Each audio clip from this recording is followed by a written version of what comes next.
दोस्तों, मेरा नाम है कुमकुम बिनवार। चाल चरित्र चेहरे वाली पार्टी, वो पार्टी जो संस्कृति की बात करती है, हमारे देश के कल्चर की बात करती है, उस पार्टी के एक प्रदेश अध्यक्ष पर बेहद गंभीर आरोप लगे हैं। दोस्तों, ऐसे आरोप जिनको सुनकर आपका दिल कांप उठेगा। कथित तौर पर एक महिला ने हरियाणा बीजेपी के प्रदेश अध्यक्ष पर न केवल आरोप लगाए हैं बल्कि एफआईआर भी दर्ज हो चुकी है। जी हां, एफआईआर भी दर्ज हो चुकी है। दोस्तों, इस पूरे के पूरे मामले में बीजेपी आखिर चुप क्यों है और बीजेपी पर कैसे विपक्ष ने तीखे हमले शुरू कर दिए हैं, सब कुछ मैं आपको तफसील से बताऊंगी। लेकिन जल्दी जल्दी पहले पूरा मामला आपके सामने रख देती हूँ। दोस्तों, ये है हरियाणा बीजेपी के प्रदेश अध्यक्ष मोहनलाल बड़ौली और गायक रॉकी मित्तल उर्फ जय भगवान। दोनों हरियाणा के हैं और रॉकी मित्तल उर्फ जय भगवान तो मोदी जी के परम भक्त रहे हैं, लेकिन बाद में उन्होंने बीजेपी छोड़ दी थी। ये भी आप समझ लीजिए, बीजेपी छोड़ दी थी, उसके बाद माफी वगैरह मांगी थी। अब इन दोनों पर बेहद गंभीर आरोप लगे हैं। न केवल आरोप लगे हैं बल्कि इन पर एफआईआर दर्ज हो गई है। एक महिला ने आरोप लगाए हैं कि हिमाचल के एक होटल में इनके साथ दुष्कर्म किया गया और दुष्कर्म करने के बाद इनकी फोटोज, इनकी वीडियोस बनाई गई और इनको धमकाया गया कि अपना मुंह बंद रखें, नहीं तो ये गायब करवा दी जाएंगी। दोस्तों, ये जो एफआईआर दर्ज की गई है ये हिमाचल के कसौली थाने में दर्ज की गई है। अब आप कहेंगे कसौली में क्यों दर्ज की गई है? क्योंकि घटना हिमाचल के होटल की ही है। और दोस्तों, ये जो एफआईआर दर्ज हुई है 13 दिसंबर को दर्ज हुई है, 2024 13 दिसंबर, पिछले साल। लेकिन ये घटना 3 जुलाई 2023 की है।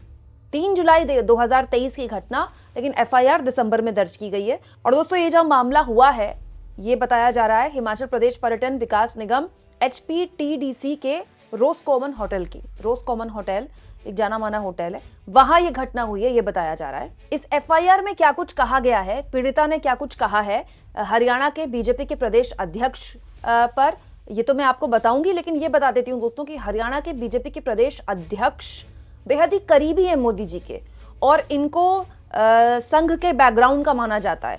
तो जब इनको प्रदेश अध्यक्ष बनाया गया था तो यही कहा गया था कि क्योंकि ये संघ के बैकग्राउंड से आते हैं और संघ के बैकग्राउंड के लोगों के संस्कारों को वैसे भी बीजेपी बहुत ऊंचा मानती है, इसीलिए जब इनकी ताजपोशी की गई थी हरियाणा के बीजेपी के प्रदेश अध्यक्ष के तौर पर, तो माना गया था कि इनके नेतृत्व में ही चुनाव लड़ा गया और लड़ा भी गया। हरियाणा का चुनाव इन्हीं के नेतृत्व में लड़ा गया और नायाब सिंह सैनी मुख्यमंत्री बने तो इन्हीं के नेतृत्व में बने। तो आप कह सकते हैं कि इनकी न केवल हरियाणा बल्कि दिल्ली आलाकमान तक बड़ी पहुंच है। सुनने में तो ये भी आया दोस्तों कि बीजेपी के ये हरियाणा के प्रदेश अध्यक्ष इन दिनों दिल्ली में ताबड़तोड़ मीटिंग्स भी कर रहे हैं कि कैसे दिल्ली में बीजेपी अपनी सरकार बनाए, क्योंकि दिल्ली का जो 3 हिस्से हैं वो हरियाणा से घिरे हुए हैं। मतलब दिल्ली की 3 सीमाएं हरियाणा से लगती हैं। अब मैं आपको बताती हूँ दोस्तों, एफआईआर में पीड़िता ने क्या कहा है। एफआईआर में शिकायतकर्ता ने कहा है, जय भगवान ने मुझसे कहा कि वो मुझे मेरी एल्बम में बतौर हीरोइन साइन करेगा। मोहनलाल बड़ौली ने मुझसे कहा कि वो मुझे सरकारी नौकरी दिलवाएगा और कहा कि उसके बहुत ऊंचे स्तर के संबंध हैं। उन्होंने हमारी तारीफ करनी शुरू कर दी, फिर उन्होंने हमें शराब की पेशकश की जिसे हमने अस्वीकार कर दिया। हमारा मना करने के बावजूद उन्होंने हमें जबरन शराब पिलाई। इसके बाद उन्होंने मुझे परेशान करना शुरू कर दिया। मैंने विरोध किया, जिसके बाद उन्होंने दोस्त को गंभीर परिणाम भुगतने की धमकी दी और उसे एक तरफ बैठा दिया और मुझे धमकाया कि अगर मैंने उनकी मांगे नहीं मानी तो वो मुझे जान से मार देंगे। और बारी बारी उसके बाद गलत काम महिला के साथ किया गया दोस्तों। और ये महिला का आरोप है कि गलत तस्वीरें भी खींची गई है महिला की, वीडियोस भी शूट किए गए महिला के। इसके बाद उसको धमकाया भी गया। देखिए, जनसत्ता की इस खबर में लिखा हुआ है कि महिला ने भी बताया कि बाद में उसे धमकाया गया कि अगर वो चुप नहीं हुई तो उन्हें गायब कर दिया जाएगा। दोस्तों, जनसत्ता की इस खबर में साफ लिखा है कि करीब 2 महीने पहले एक बार फिर पीड़िता को पंचकुला में बुलाया गया और उन्हें धमकाया गया कि अगर वो चुप नहीं रही तो उन्हें झूठे आपराधिक मामले में फंसा दिया जाएगा।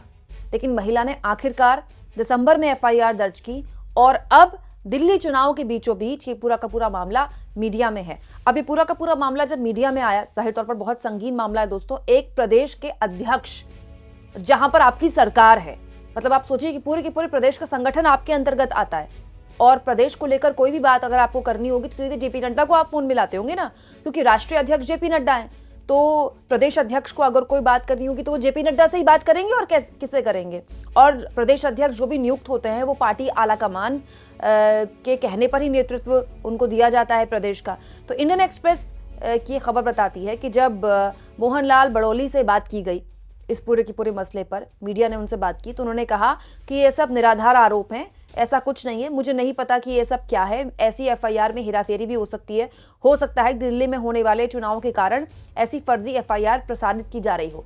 दोस्तों बिल्कुल हो सकता है, जैसा कि मैंने कहा कि पूरा का पूरा मामला कथित तौर पर है, ना तो हम पीड़िता की बात पर यकीन कर सकते हैं, ना ही हरियाणा बीजेपी के प्रदेश अध्यक्ष की बात पर यकीन कर सकते हैं, क्योंकि अभी एफआईआर दर्ज हुई है। कई बार ऐसे मामले झूठे भी निकल जाते हैं, लेकिन कई बार ऐसे मामले सच्चे भी निकल जाते हैं। और महिला तो ये भी कह रही है कि न केवल उसे धमकाया गया बल्कि फोटोज वगैरह भी इन्वॉल्व है इस पूरे के पूरे मसले पर। तो ना तो हमें इस पक्ष को सच मानना चाहिए, ना ही हमें उस पक्ष को सच मानना चाहिए। लेकिन ये मामला इतना गंभीर है दोस्तों कि एफआईआर इतने गंभीर धाराओं में दर्ज हुई है। बड़ा सवाल यह है कि नैतिकता के आधार पर कम से कम हरियाणा के प्रदेश अध्यक्ष को इस्तीफा तो देना चाहिए। मतलब आप 1% सोचिए कि अगर विपक्ष के किसी नेता या विपक्ष के किसी प्रदेश में जहां उसकी सरकार है, समझ लीजिए कांग्रेस पार्टी की जहां सरकार है या आम आदमी पार्टी की जहां सरकार है या तृणमूल कांग्रेस की जिस राज्य में सरकार है, वहां के प्रदेश अध्यक्ष पर कोई महिला बेहद संगीन आरोप लगा दे, वो भी ऐसे आरोप लगा दे जिसको सुनकर आप कांप जाएं, तो बीजेपी उनके साथ क्या हश्र करती?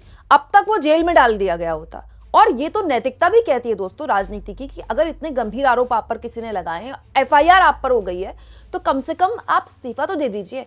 दोस्तों पत्रकार रवीश कुमार ने इस पूरे के पूरे मसले पर अपनी बात रखी है। उन्होंने कहा है कम से कम इस्तीफा तो खुद से दे देना चाहिए था। धर्म की पहचान की राजनीति में कम से कम 2% तो नैतिकता होनी ही चाहिए। बात भी सही है दोस्तों, आप इस्तीफा दे दीजिए, आप अपने आप को पद से अलग कर लीजिए और दूध का दूध पानी का पानी हो जाए और मामला झूठा निकल जाए, जैसा कि बीजेपी के प्रदेश अध्यक्ष कह रहे हैं, तो आप दोबारा प्रदेश अध्यक्ष बन जाइए। मतलब कम से कम आप इतने बड़े पद पर बने रहेंगे तो बड़ा सवाल ये भी है ना कि जांच कैसे होगी।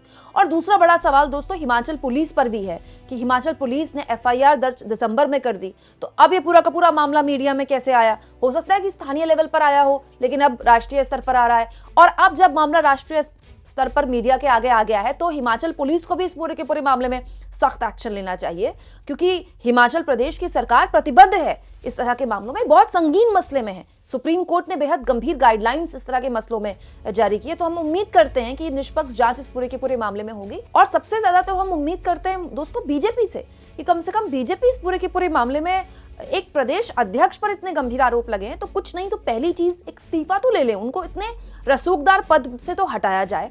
अब इस पूरे के पूरे मामले में दोस्तों विपक्ष भी एक्शन में आ गया है। सुप्रिया सुनेत ने बेहद गंभीर आरोप लगाए बीजेपी पर और सुप्रिया सुनेत ने इस मामले में बयान जारी करते हुए कहा, हुआ क्या है बीजेपी को, हद कर दी है। हरियाणा बीजेपी प्रदेश अध्यक्ष मोहन बड़ौली ने सरकारी नौकरी देने के बहाने एक महिला को होटल के कमरे में बुलाकर उसका बलात्कार किया। मोहन बड़ौली ने महिला की अश्लील फोटो और वीडियो ही नहीं बनाई, मुंह खोलने पर जान से मारने की धमकी भी दी। इनको नरेंद्र मोदी का लाडला कहा जाता है, तभी बीजेपी प्रदेश अध्यक्ष भी बने। इस दरिंदे नेता के अंदर एक महिला के साथ ये सब करने की हिम्मत कैसे आई? ये सारे दुराचारियों का जमावड़ा बीजेपी में ही क्यों है? बीजेपी इतनी महिला विरोधी पार्टी क्यों है? बड़ा सवाल ये है दोस्तों कि अभी हाल के दिनों में दिल्ली बीजेपी के अंदर ऐसे कई स्वर बीजेपी के नेताओं की तरफ से सुनने को मिले जो कि जाहिर तौर पर हमें अच्छे नहीं लगेंगे, बाद में उनको माफी भी मांगनी पड़ी। जैसे आप रमेश पिथौड़ी का मामला तो जानते ही, रमेश पिथौड़ी ने पहले प्रियंका गांधी के गालों पर बेहद ही गंदी टिप्पणी की, उनके गाल सड़कों से तुलना कर दी उनके गालों की। उसके बाद महिला मुख्यमंत्री पर एक बेहद ही अशोभनीय टिप्पणी करते हुए कहा कि आतिशी ने अपना बाप बदल लिया। बाद में जब पूरा का पूरा मामला नितूल पकड़ा तो माफी मांगने लगे रमेश पिथौड़ी, और उसके बाद अगले दिन फिर कह दिया कि आतिशी घड़ियाली आंसू बहाती। तो आप कह सकते हैं दोस्तों महिला नेताओं के लिए दिल्ली चुनाव के दौरान बीजेपी के नेताओं के जो बयान है वो कोई बहुत ऐसे नहीं है कि जिनकी तारीफ की जाए। लेकिन इस बीच हरियाणा के बीजेपी के चीफ पर जिस तरह के आरोप लग रहे हैं, जाहिर सी बात है दोस्तों एक पार्टी के स्तर पर तो कम से कम बीजेपी आला कमान को कार्रवाई करनी चाहिए। दोस्तों कथित तौर पर जो बीजेपी के प्रदेश अध्यक्ष पर आरोप लगे हैं, इस पर आपको क्या लगता है? और क्या लगता है आपको कि नैतिकता के आधार पर तो कम से कम इस्तीफा हो जाना चाहिए था? कमेंट बॉक्स में जरूर लिखें और जितना हो सके चैनल को शेयर करें, सब्सक्राइब करें और थैंक्स और ज्वाइन के ऑप्शन से अगर आप चाहें तो कुछ आर्थिक मदद भी चैनल की जरूर करें।